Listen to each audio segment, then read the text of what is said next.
In this episode, we're going to hear from 5 individuals who work for the National Park Service and their creepy and strange encounters while on the job. This first account comes from Tim, who worked at Hot Springs National Park in the late 90s. He had a very strange encounter while working at night. Here's his account. I was working the night shift at the ranger station. I worked at a small park called Hot Springs National Park in Arkansas. And while we were quite busy during the warmer months, the colder ones really had no tourists or hikers. Because of that, I was left to tend to the station alone most nights in the winter, something I actually enjoyed. I was at my desk with a fresh cup of coffee, going over some paperwork from the previous day. It was a dark night, and the lamp was the only thing that lit the main floor of our wooden station. It was the 90s, so we didn't have an upgrade yet at the station. It was pretty cold in there, so I decided to grab some firewood from the pile out front and use the fireplace. I dropped everything and ran outside. Outside was pitch black. I could see the faint stars, but that's about it. There were no sounds other than my radio playing from inside, some classic rock, of course. There was an occasional passing of a car on the highway off in the distance. And a small stream ran behind our station, and the runoff from that made splashing noises here and there. I ignored all of this and began picking up the firewood as quickly as I could because the night air was very cold. As I headed back towards the front door of the station, I thought I heard someone run across the floor inside. That was impossible, I thought. I was completely alone in that station and could even see the loft upstairs when I was inside. There's no way anyone got in and hid in there at any point. I headed through the door straight to the fireplace. My back turned to the rest of the room. As I reached for the first piece of wood, I felt this small, cold hand reach down my back and push me forward. I turned around to look, thinking that someone might be there, but sure enough, it was nothing. I continued piling the wood when the hand touched me again, this time my cheek. I jumped up and turned to my right, but again, nobody was there. That's when I heard these footsteps running across the floor to the loft, and then the loft ladder came crashing down onto the floor. I stood up quick and looked around the station, and it was completely silent. You could hear a pin drop. I began to head towards the ladder, and I propped it back up to access the loft. I went into panic mode now, but still didn't want to believe that someone or something was in the station with me. I looked around again, still nothing. That's when I started to climb the ladder, and I decided to have a look up in the loft. I kept my radio on and began to ascend the ladder, praying nothing would knock me down. I looked up in the loft, and there was nothing there. The rest of my shift, I never felt or heard anything else strange. But over the next 3 years that I worked there, I had several of those same experiences. This next account comes from Rohan, who encountered something his friends warned him about while working at the Pine Barrens in 2012. Here's what he had to say. I worked at the ranger station in the Pine Barrens of New Jersey back in 2012. Of course, my friends would always remind me of the lore that went with the area, especially surrounding the Jersey Devil.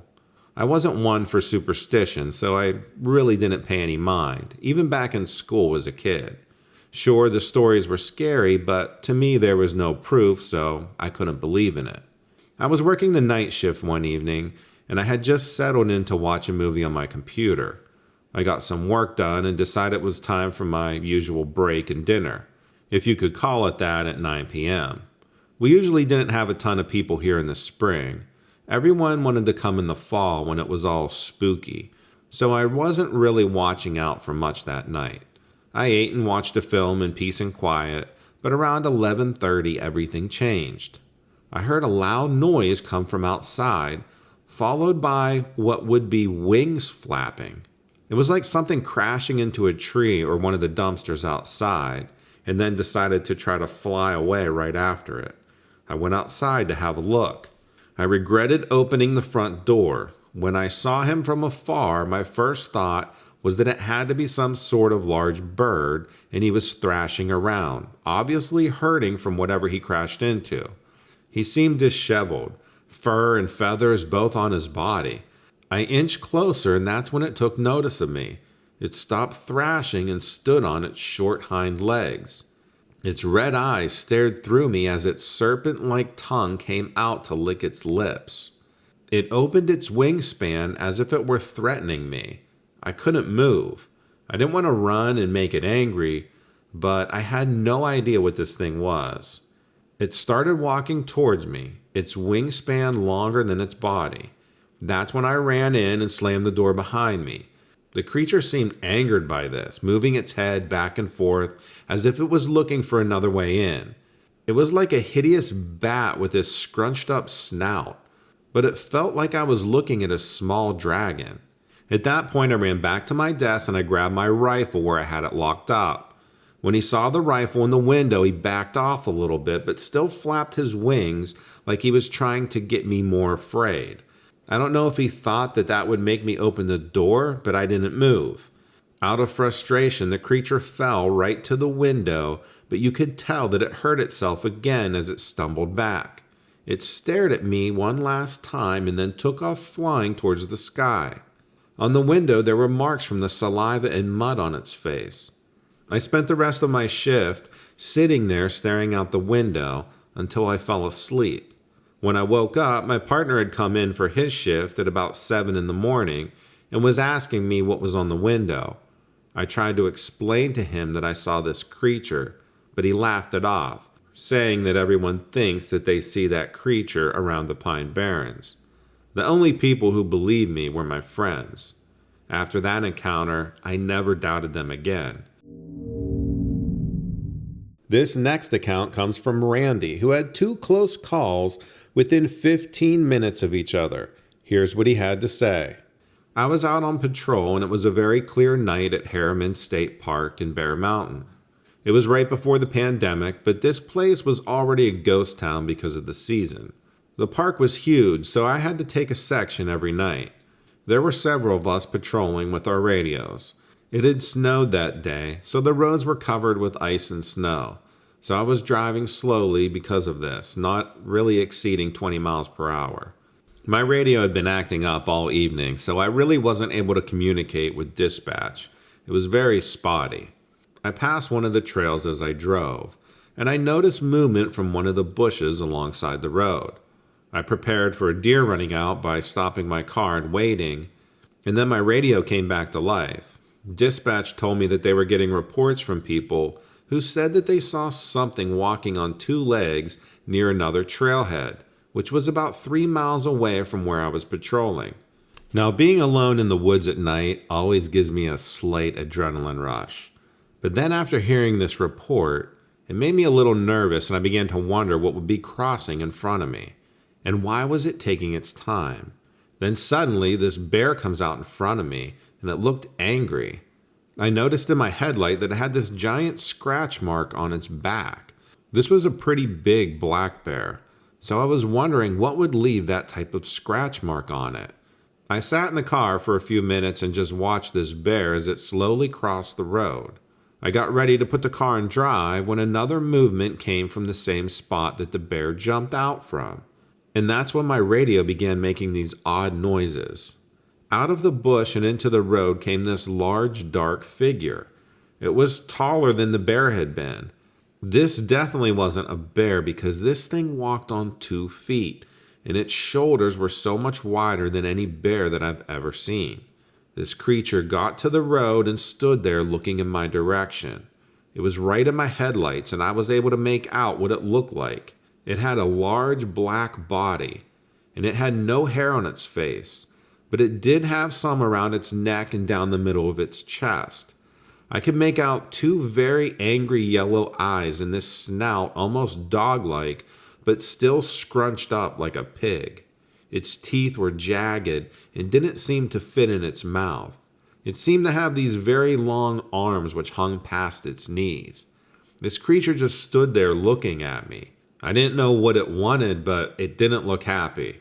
It stood there staring at me, and I just had this reaction of honking my horn, and then it turned and got on all 4s and started taking off towards the bear.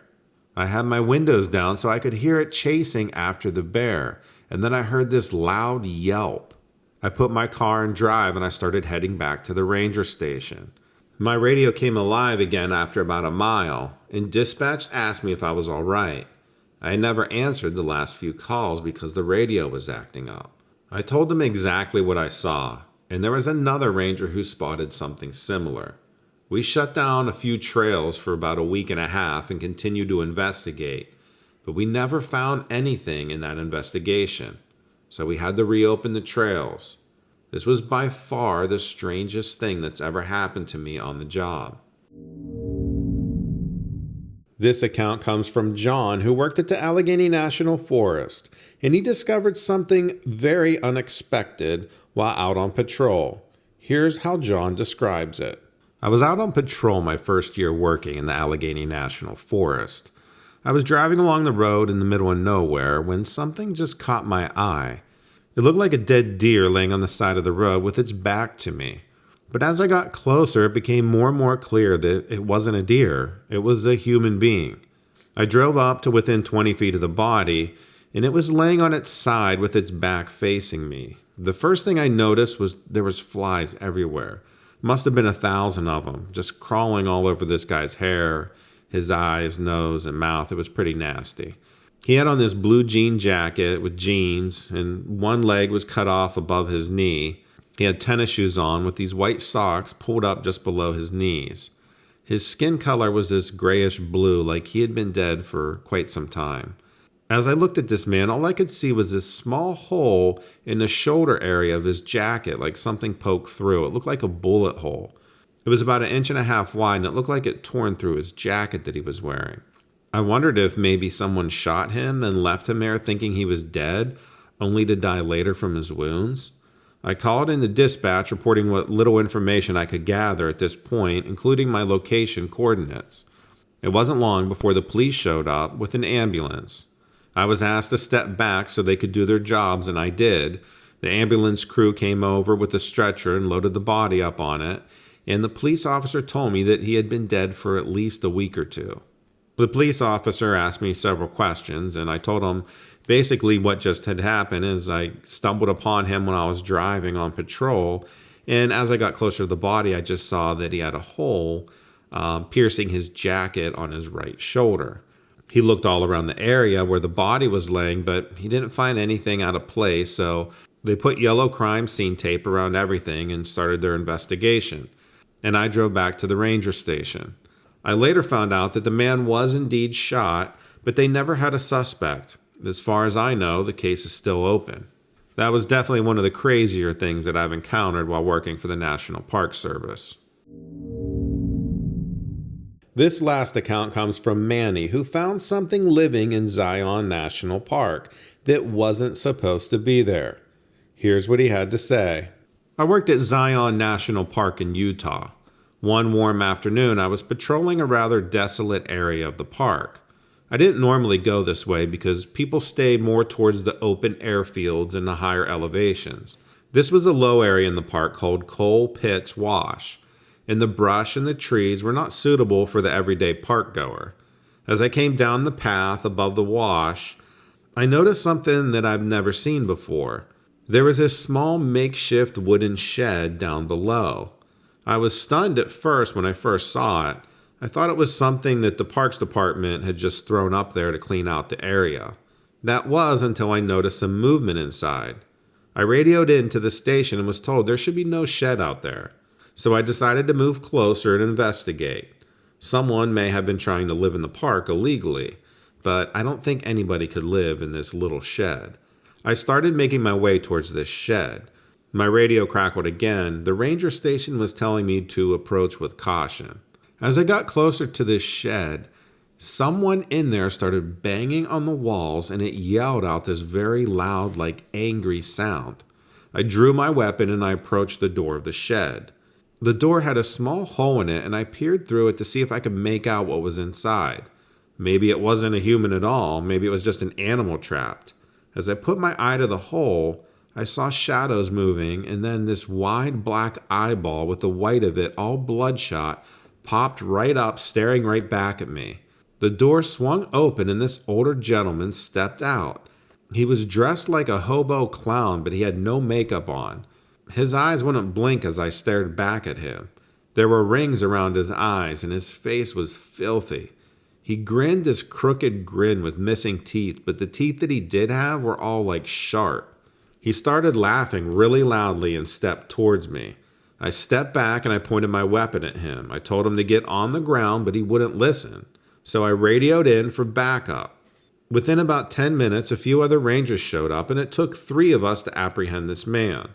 I don't know how long this guy was living in the park or what he was doing out there. I never really followed up after he got out of jail, but that was definitely the craziest thing I've ever experienced working there.